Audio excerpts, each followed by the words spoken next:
The Starbucks logo, a mythological half-woman typically called a siren. The half-fish, half-woman variety is usually known as a mermaid. According to the ancient Greeks, sirens seduced mariners with songs and promises of sex and then killed them. The original cigar band Starbucks logo had a slightly altered version of the 15th century twin-tailed siren, Melusine. In the legend, Melusine agreed to marry a man on the condition that she be left alone one day a week to do as she pleased in private. After some years, the man became jealous and broke into her room. There he discovered that his wife assumed the form of a mermaid. Angry that he broke his promise, Melusine transformed herself into a dragon and departed in a shrieking fury. He never saw her again. Heckler Associates, the design firm behind the Starbucks logo, modified the logo at a few points in the company's history. The first time was when they were designing the first Starbucks delivery trucks. The logo was huge, and so the attention went to certain areas on the mermaid. Heckler said he was getting some flack about the mermaid looking pregnant, so he redrew her belly button to appear as a question mark. It remained that way for a year or two. Heckler also redrew her hairstyle to cover up her breasts. As Starbucks expanded across the country, the number of letters from women complaining about the siren's risque pose grew, and so he made further changes. Then came the more familiar green version of the logo. The chest was hidden, but the belly button and only a hint of the tails remained. Stars were also added.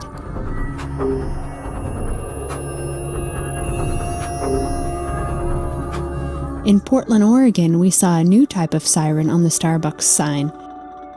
She only had one tail.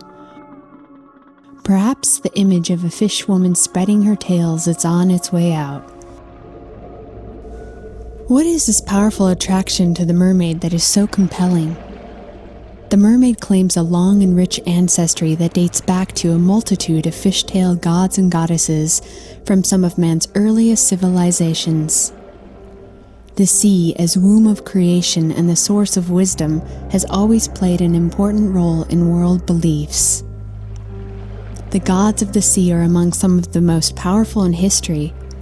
Their strength lives on in a host of entities, symbolic of the shifting, ever-changing, dual nature of the sea as both life-giver and destroyer.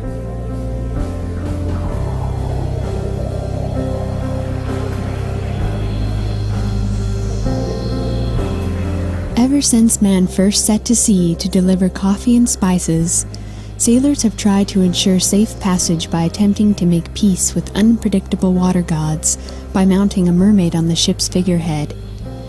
Years later, the mermaid and siren images started appearing during World War II in the form of nose art on thousands of bombers and fighter escorts. Mermaids have beckoned the adventurous to the unknown and the promise of forbidden fruits. In numerous tales told of them, they would often foretell the future and give supernatural powers to human beings, or fall in love with human beings and entice their mortal lovers to follow them beneath the sea. Wells, springs, rivers, and lakes were sacred places in many cultures. Sacred waters are traditionally haunted by various female spirits, suggesting suppressed memories of a goddess. The water habitat symbolizes fertility, mystery, purification, reflection, motion, life, power, and the subconscious. In many of the mermaid and siren myths, the protagonist dissolves into the depths of the water. Behind this seductive image of the siren lurks the metaphor of death and metamorphosis. We were born of the water and have transmuted into the human form.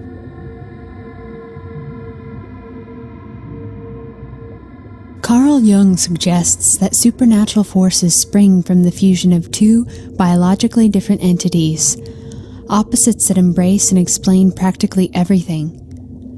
Jung believed symbols materialize on their own account in our dreams, the expression of which is beyond the dimensions of time and space, and in the sphere of unspecified and unlimited.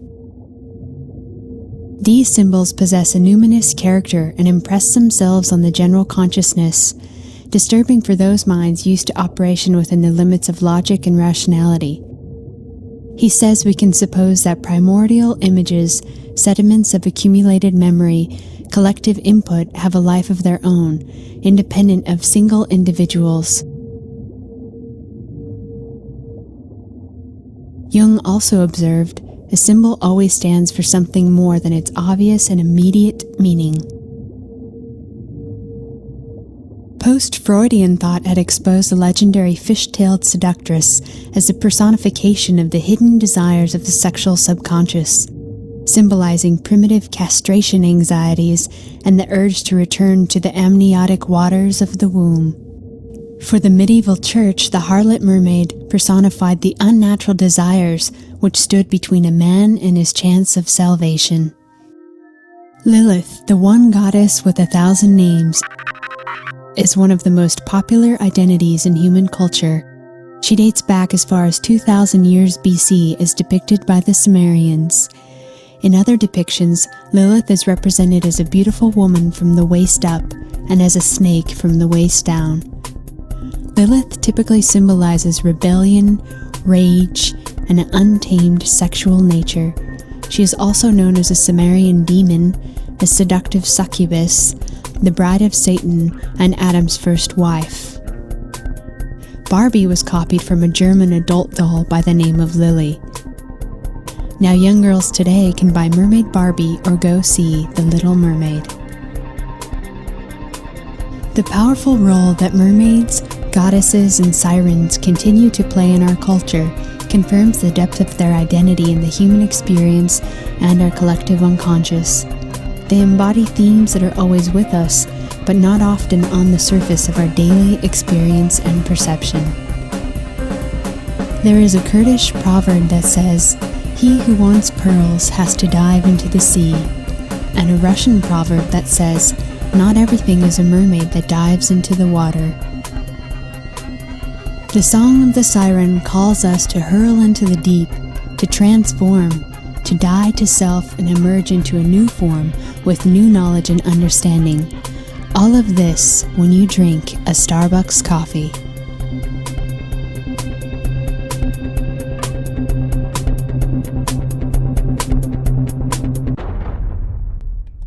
So there you have the occult meaning behind the Starbucks logo. Now, you're going to go out and drink Starbucks possibly today, and just look at that cup. It's a worship to a goddess. Now, we need to understand the Illuminati are heavy into the occult and New Age belief system. That's their form of spirituality. They worship gods and goddesses. And so this is no surprise that, big corporations like Starbucks are using this logo in order to have a esoteric mind control over the society. Now, it's very important to recognize that the mermaid is a hybrid, and if we look at Genesis 6, we see an intermingling. It is believed by some scriptural teachers that means that the fallen angels came here and mated with women, and their offspring were modifications, hybrids. And also there's some beliefs that the fallen angels were messing around with the gene pool in the time of Atlantis, the pre-flood world. So these creatures that we see, these half human, half mermaid, or half fish, half horse, half whatever, is these fallen angels messing with the DNA code that God originally created and creating abominations. So it's no surprise that we have an abomination on the Starbucks cup, and it has very deep esoteric meaning.